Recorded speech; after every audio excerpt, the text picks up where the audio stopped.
Well, praise the Lord. Here we are. This cold January 4th, and temperatures dipping down into the 40s here in Florida. And I'm really not used to it, but one of those mornings where your hands are so cold, you're cupping them around the coffee and trying to keep warm, too cold to write, to think, or anything else. So praise the Lord. We're looking at our study this week, and we're finding ourselves, having finished Philippians, now to be smack in the middle of Colossians, one of the letters that Paul wrote from that Roman prison. But I got sidetracked this morning, and I just got to share a few things with you in 1 John. And I started thinking about how mysterious love can be, how it is, and what it means by this human love, by this pure characteristic that God makes and designs into a human being that's really indeed a mystery to the unbelieving world as well as Christians worldwide. So outside of just taking it for granted that man possesses this empathy, this love, how does he possess it? Who put it there? Who designed it?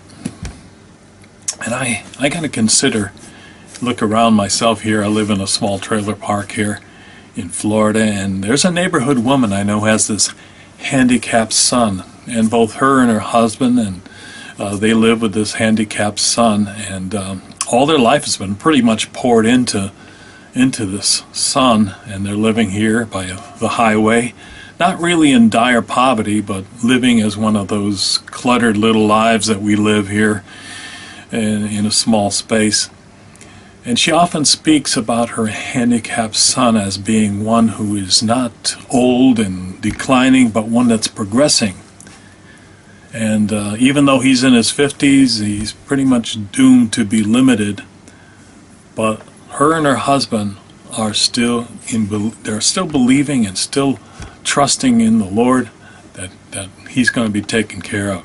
And she's holding on. She's in her 80s. She's in ill health, crippled from arthritis, and pretty much a whole life of hard work. Still, she has that innate gift of a mother's hope and love.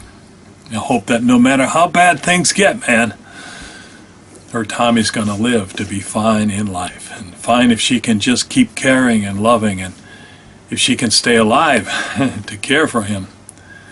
And I'm asking the Lord, what am I looking at here? What am I seeing? It's really a mystery, because you got to really explain. You got to understand what love really is. And I can't do that outside of Jesus Christ. I don't think anybody can. And the mystery is one of a persistent love. That's something I think only that relationship with Jesus can help you define or even explain. So there is something in love that really baffles the imagination. Yet it's the heart of the gospel. This love is the heart of the gospel, and we give the gospel, right? So consequently, we got to know how to, just something about how it is, but we can't know. We just have to trust in the Holy Spirit in Jesus Christ, because it can't be defined in words. It'll fail. It becomes elusive when defined outside of Jesus Christ. I think first to know Christ in your life, that is really what I'm talking about, is the classic epiphany, to know that you know Jesus, to have that light switch go on pretty much, where he's manifested to you, and to know the scriptures, and to know how he freely surrendered that divine life to be tortured to death on a Roman cross. Listen, this makes absolutely no sense to the world. No sense unless there exists something called justice and payment and fairness and peace and the bringing of order into a world that for centuries has been defined by sin and death and pretty much the propaganda that there's no love and no hope, no nothing in the world that will lie. This world's going to stay in chaos forever. So true or false? That's the question God's asking us, right? True or false? God leaves it up to you and I to choose to believe him or not to believe him. Now the Apostle John, often called Saint John, writes this letter It's a kind of a testimony, and to have personally and physically touched the Lord, the divine being called Jesus Christ, the Son of God. He emphasizes that his hands have handled him. And that's pretty much to refute the Gnostics who spread the old first century heresy that Christ was some kind of ghost or something. And that's pretty much what they were preaching. John says, no, don't be fooled.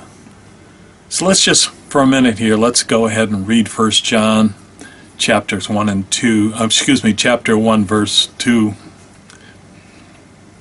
So, that which I'll read it. That which was from the beginning, which we have heard and which are seen with our eyes, which we have looked upon and our hands have handled of the word of life.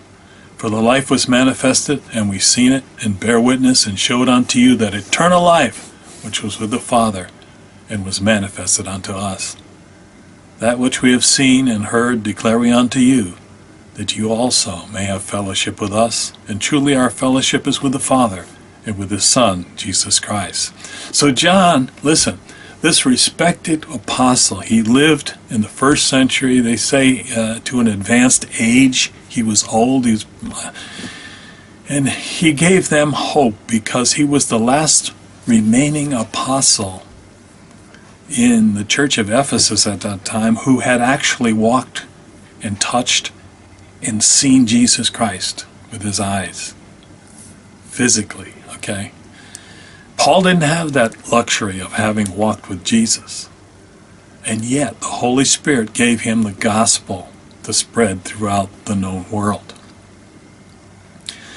So John writes this that we just read here because he had given his testimony of the risen one, the living one, Jesus, that we physically may receive directly and divinely this epiphany that John had. We can receive it. It's called the visitation, the manifestation of Christ firsthand. We can receive this, that you may know that you have eternal life in Jesus Christ. That's what John was writing in this letter, that you may know that you have eternal life with Jesus. What we're dealing with here is something that cannot be defined or explained with the limitation of words and verbs and adverbs and the rest. That's why for you this decision really is a go or a no-go. It's because why? Because flesh and blood cannot reveal it unto you, says Matthew 16, right? Only the Father in heaven, who loves and continues to love and continues to love and continues to pour out this amazing love to you, this assurance of the mystery of Christ in you, the hope of glory, it's all in the Spirit. So I'm going to pray. I pray that the Lord bless you and keep you, continue to protect you throughout this whole month of January. And let his word be a lamp unto your feet and a guide to your path. And will continue to go forth and love and serve the Lord. In Jesus' name we pray. Amen.